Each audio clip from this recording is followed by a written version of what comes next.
जैसा कि हम सभी जानते हैं कि कई सालों से यह अफवाह थी कि 21 दिसंबर 2012 को दुनिया खत्म हो जाएगी। बाद में नासा के वैज्ञानिकों और कर्मचारियों ने इस मामले पर शोध किया। फिल्म की शुरुआत में हम एक अमेरिकी भूविज्ञानी एड्रियन को एक भारतीय खगोलशास्त्री के साथ बात करते हुए देखते हैं। संतम तसुरुतानी, वह सीखता है कि दुनिया एक सौर चमक से गर्म हो रही है।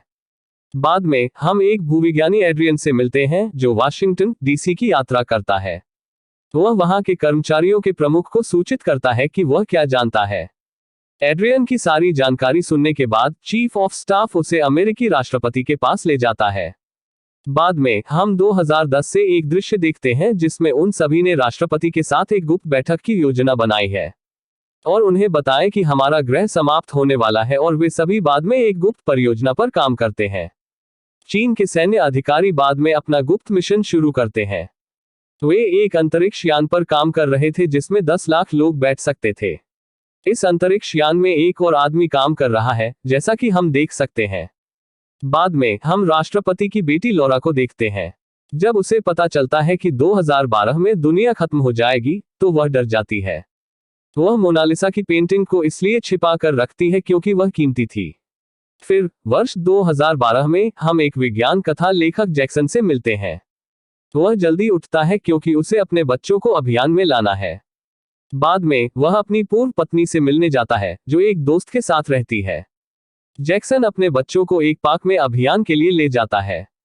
जब वह वहां जाता है तो जो कुछ भी देखता है उसे देखकर चौंक जाता है क्योंकि वह अपनी पत्नी के साथ वहां अक्सर यात्रा करता रहता है। अब उनका दावा है कि यह इलाका बंजर हो गया है और वहां कभी पौंड हुआ करता था। वह पूरी तरह से सूख गया था। जैक्सन अत्याचार करता है और वहां जाना अवैध था। हालांकि जैक्सन अपने दोनों बच्चों के साथ वहां जाता है। जैक्सन के कार्यों के परिणामस्वरूप सैन्य कर्मियों का आगमन होता है। वे जैक्सन और उनके बच्चों को साथ लाते हैं। इस बीच हम एक अन्य व्यक्ति को माइक्रोस्कोप से जैक्सन पर दूर से नजर रखते हुए देखते हैं। जब वे सेना में जाते हैं तो वह भूविज्ञानी एड्रियन को देखता है। एड्रियन जैक्सन से मिलता है और उसे बताता है कि उसने उसकी किताब पढ़ ली है। बाद में वह सैन्य कर्मियों से जैक्सन को रिहा करने का अनुरोध करता है। हम देखते हैं कि एक व्यक्ति माइक्रोस्कोप के साथ जैक्सन के पास कुछ दूरी पर खड़ा है। वह पूछता है कि सेना के जवानों ने तुमसे क्या कहा है, और वह जवाब देता है कि उन्होंने मुझे बताया है उन्हें नहीं आना चाहिए क्योंकि यह सुरक्षित जगह नहीं है। जैक्सन कैंप में आराम कर रहे थे कि उन्हें एक आदमी की आवाज सुनाई दी। जब उसने देखा कि यह वही आदमी है जिसके पास माइक्रोस्कोप है तो वह चौंक जाता है। जैक्सन जब उसे देखता है तो देखता है कि वह वही आदमी है जो रेडियो पर बोलता है। वह दुनिया के अंत की जानकारी दुनिया को प्रसारित करता था। वह जैक्सन को बताता है कि पृथ्वी की प्लेटें जल्द ही अपनी दिशा बदल देंगी और हमारी पृथ्वी जल्द ही नष्ट हो जाएगी। इसके परिणामस्वरूप बहुत बड़ी आपदाएं आएंगी और सभी का सफाया हो जाएगा। जैक्सन उस पर ज्यादा ध्यान नहीं देता और वहां से चला जाता है। अगले दिन हम जैक्सन की पत्नी को एक दोस्त के साथ देखते हैं। वे एक मॉल में खरीदारी कर रहे थे, तभी इलाके में जोरदार भूकंप आया।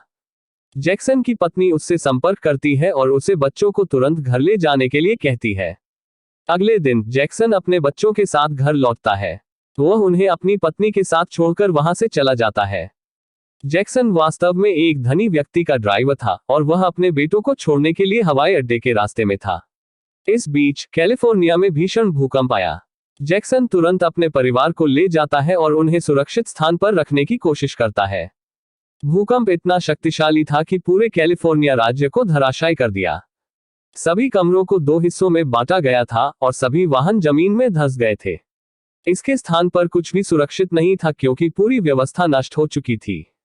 सभी इमारतें ढह रही थीं और हर कोई धरती में दब रहा था।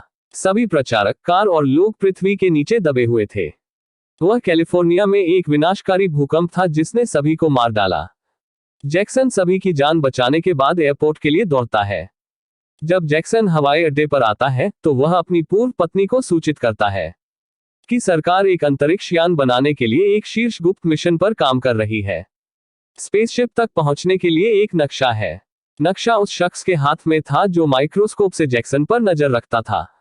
जैक्सन पार्क में उसी आदमी से मिलने जाता है। पास में एक विशाल ज्वालामुखी फटता है। पहाड़ से एक विशाल लावा प्रवाह निकलता है। जैक्सन और उसका परिवार उस नक्शे को ढूंढता है। वह ज्वालामुखी बेहद खतरनाक था, लेकिन जैक्सन काफी मशक्कत के बाद अपने परिवार को बचाने में कामयाब रहा।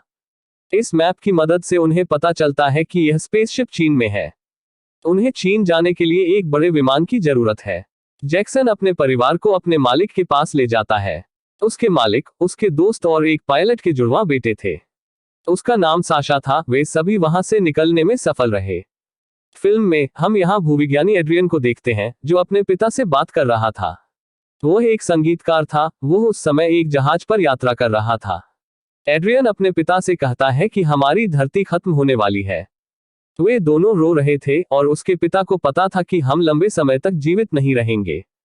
उसके पिता जानते हैं कि जिस जहाज पर वे यात्रा कर रहे हैं वह भी जल्द ही समाप्त हो जाएगा। इस दौरान संयुक्त राज्य अमेरिका के राष्ट्रपति का एक ऑनलाइन सम्मेलन होता है जिसमें वे सभी को सच बताते हैं। राष्ट्रपति बताते हैं कि वे किसी भी अंतरिक्ष यान में नहीं जा रहे हैं। वह यहाँ दूसरे लोगों के साथ रहकर अपनी जान कुर्बान कर देगा। हम एड्रियन और लॉरा की बेटी को देखते हैं, जो राष्ट्रपति की बेटी है। विमान में सवार होने के बाद वे चीन की ओर चल पड़े। दूसरी ओर जैक्सन चीन तक पहुंचता है। जैक्सन अपने बॉस के परिवार से जुड़ गया था। जैक्सन का सफर बेहद खतरनाक रहा। कई कठिनाइयों और बाधाओं के बावजूद वे चीन पहुंचे हैं। कई संघर्षों और समस्याओं के बाद वे बच गए हैं। दूसरी ओर पूरी दुनिया का अंत हो गया है और कुछ ही लोग बच गए हैं। वे सभी एक साथ अंतरिक्ष यान में सवार थे और वे सभी अच्छी आत्माओं में थे। बाद में नया साल शुरू होता है और फिल्म 2012 करीब आती है। मुझे उम्मीद है कि आपको वीडियो पसंद आया होगा, और अगर आपको पसंद आया तो थंडरपोक चैनल को सब्सक्राइब करना बिल्कुल न भूलें।